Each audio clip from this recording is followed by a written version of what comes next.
Hadirin jamaah yang saya muliakan, insyaallah mulai malam ini dan seterusnya 10 menit pertama ataupun 15 menit pertama kita akan membahas kitab Tadhkiratus Sami' wal Mutakallimi fi Adabil Alimi wal Muta'allim.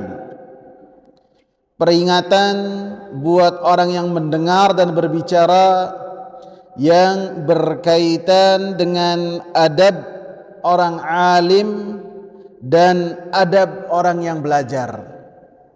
Jadi kitab ini tergambar dari judulnya yang berkaitan dengan ilmu, yang berkaitan dengan majlis ilmu, bagaimana adab seorang yang memberikan ilmu dan adab orang yang menghadiri majlis ilmu. Lebih-lebih penulis kitab ini akan membahas tentang keutamaan-keutamaan ilmu. Dan kitab ini ditulis oleh Al-Imam Badruddin Muhammad bin Ibrahim Ibn Jama'ah Al-Kinani Asy-Syafi'i yang wafat pada tahun 733 Hijriah. Jadi insyaallah lebih tepatnya saya akan membacakan. Apabila ada yang bisa saya komentari dan saya ta'liq, saya komentari dan saya bahas, maka bisa saya bahas. Dan apabila tidak, maka kita lanjutkan dengan membacanya. Maka dalam muqaddimah, setelah beliau membahas, setelah beliau mengucapkan alhamdulillah dan seterusnya, kemudian beliau membahas dan mengatakan dengan amma ba'du.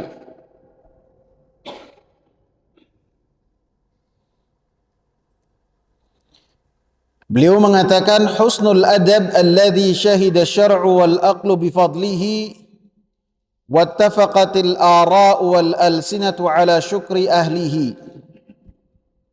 Adab yang baik adalah yang disaksikan oleh syarak, oleh agama, oleh akal yang menunjukkan akan keutamaannya, dan para manusia bersepakat untuk memuji orang-orang yang beradab.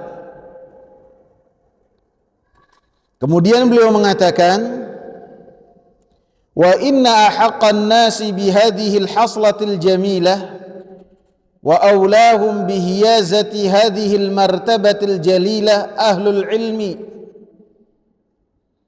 Dan sesungguhnya manusia yang paling berhak untuk mendapatkan sifat yang terpuji ini dan manusia yang paling dekat untuk menggapai keutamaan yang besar ini adalah orang-orang ahli ilmu,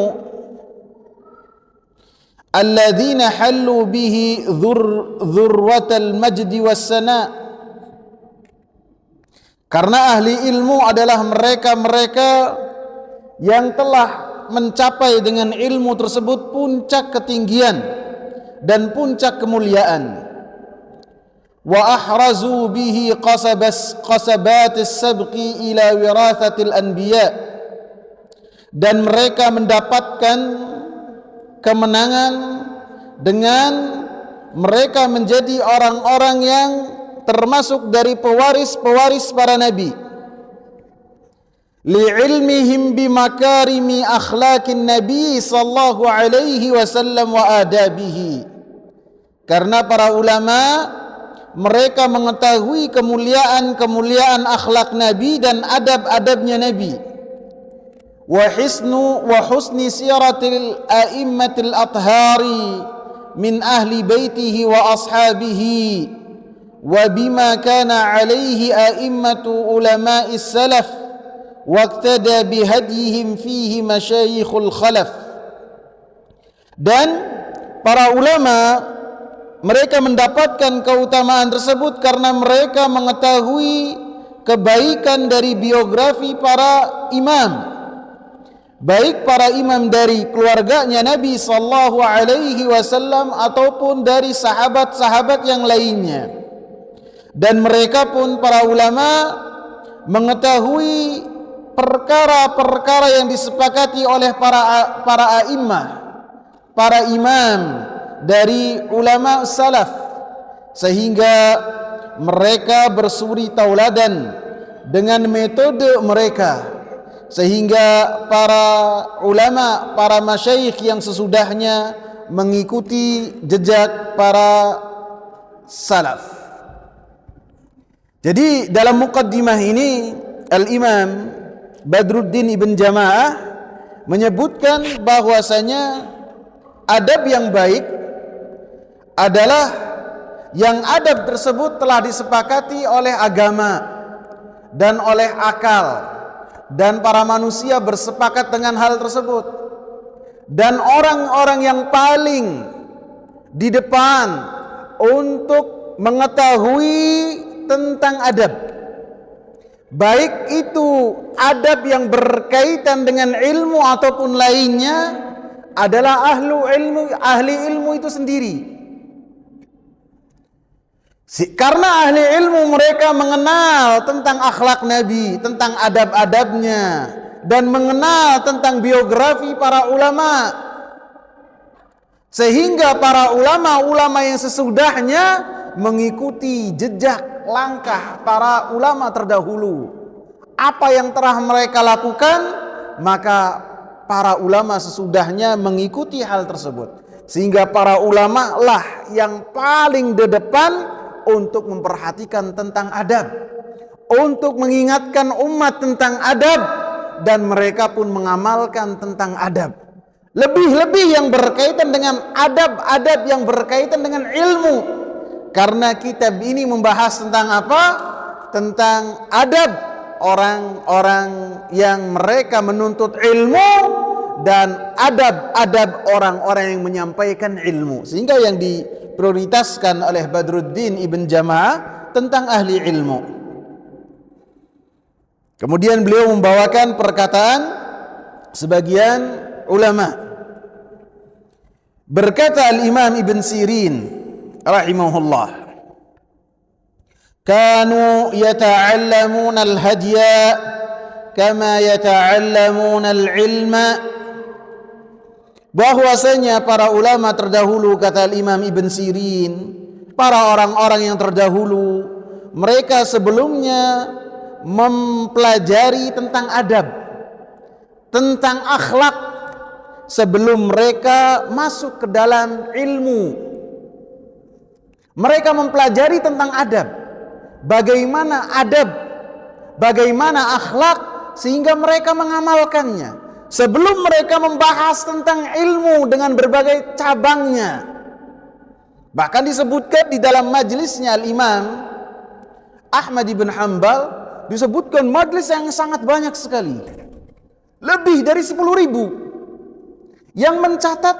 Di antara mereka mungkin 1.000-2.000 saja, sisanya mereka hanya dia memperhatikan akhlak dan perangai Al-Imam Ahmad, sehingga mereka mendapatkan ketakwaan mereka bertambah, iman mereka bertambah ketika melihat akhlak dari Al-Imam Ahmad ibn Muhammad ibn Hanbal tersebut. Berkata Al-Imam Hasan Al-Basri rahimahullah, in kana ar-rajulu la yakhruju fi adabin yaksibuhu sinina thumma sinina.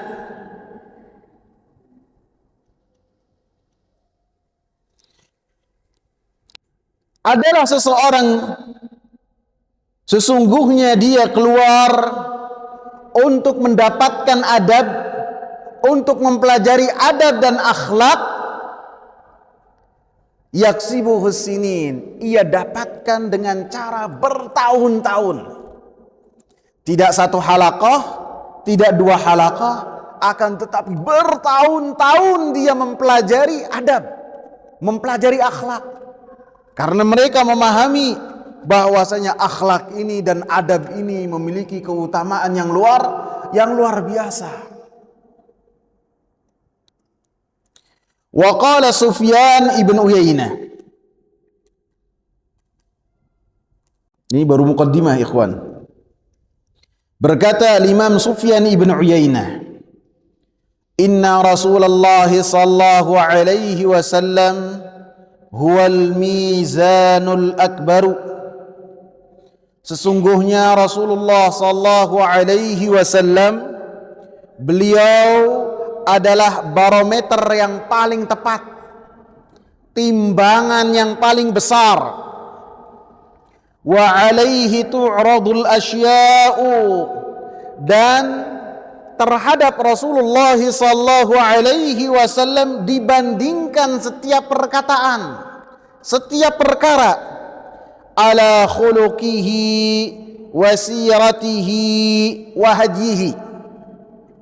yakni apa yang dibandingkan, apa yang ditampakkan terhadap Rasulullah sallallahu alaihi wasallam yang berkaitan dengan akhlak, yang berkaitan dengan kebaikan perangai, yang berkaitan dengan metode hidup yang di dalamnya dalam pengamalan terhadap perintah-perintah Allah Subhanahu wa taala. Fama wafaqaha fahuwal haqq, maka setiap perkataan, setiap perbuatan, setiap jejak hidup apabila kita timbang dengan kehidupan Rasulullah sallallahu alaihi wasallam dan ini berkesesuaian dengan Rasulullah sallallahu alaihi wasallam, maka itu adalah benar. Wa ma khalafaha fahuwal batil. Adapun apabila ketika dibandingkan dengan hidup Rasulullah dan akhlak Rasulullah sallallahu alaihi wasallam, perangai, perkataan dan adab seseorang itu adalah suatu yang menyelisihi apa yang ada pada diri Rasulullah, maka itu adalah suatu yang batil. Artinya apa? Artinya Allah Subhanahu wa taala mengutus Rasulullah sallallahu alaihi wasallam untuk menyempurnakan akhlak yang telah sempurna. Allah Subhanahu wa taala memuji Rasulullah sallallahu alaihi wasallam bahwasanya beliau di atas akhlak yang besar dan beliau adalah suri tauladan kita. Artinya setiap sesuatu yang dianggap sebagai akhlak yang baik, sebagai perangai yang baik, ataupun akhlak yang tidak baik, perangai yang tidak baik, maka dikembalikan terhadap kehidupan Rasulullah sallallahu alaihi wasallam, budiman yang sangat besar dan luar biasa akhlaknya. Sehingga apabila berkesesuaian dengan akhlak Rasulullah dan perangai Rasulullah, kita terima bahwasanya itu adalah akhlak yang baik. Apabila tidak, maka kita tidak bisa mengatakan ini adalah akhlak yang baik. Paham ikhwah? Misalnya di sebagian kaum kita itu ada orang yang apabila lewat di hadapan orang yang lebih tua, permisi sambil membungkukkan badan. Kalau kita anggap dengan logika kita, Masya Allah sopannya ini luar biasa. Tapi ketika kita dapati dari akhlak Rasulullah sallallahu alaihi wasallam, manusia yang paling berakhlak dan akhlaknya dipuji oleh Allah, maka kita dapati ini adalah perkara yang batil. Karena kita tidak boleh ruku dan tidak boleh sujud kecuali kepada Allah Subhanahu wa taala.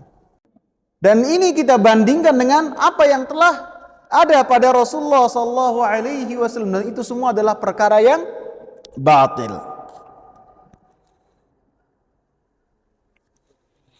Berkata Habib ibn Shahid, Habib ibn Shahid Abu Muhammad Habib ibn Shahid al-Basri rahimahullah, yang wafat pada tahun 145 Hijriah. Ini isinya perkataan-perkataan semua, ikhwan. Beliau berkata, "Ya bunayya, wahai anakku." Beliau berkata kepada anaknya, "Ya bunayya, wahai anakku, ishabil fuqaha wal ulama wa ta'allam minhum wa hudh min adabihim fa inna dhalika ahabba ilayya min kathirin minal hadith." Wahai anakku, bertemanlah dengan para ahli fikih dan bertemanlah dengan para ulama dan belajarlah dari mereka dan ambillah dari adab-adab mereka. Fa inna dzalika ahabba ilayya min kathirin minal hadith. Karena hal tersebut lebih saya cintai dari ketika engkau meriwayatkan banyak hadis.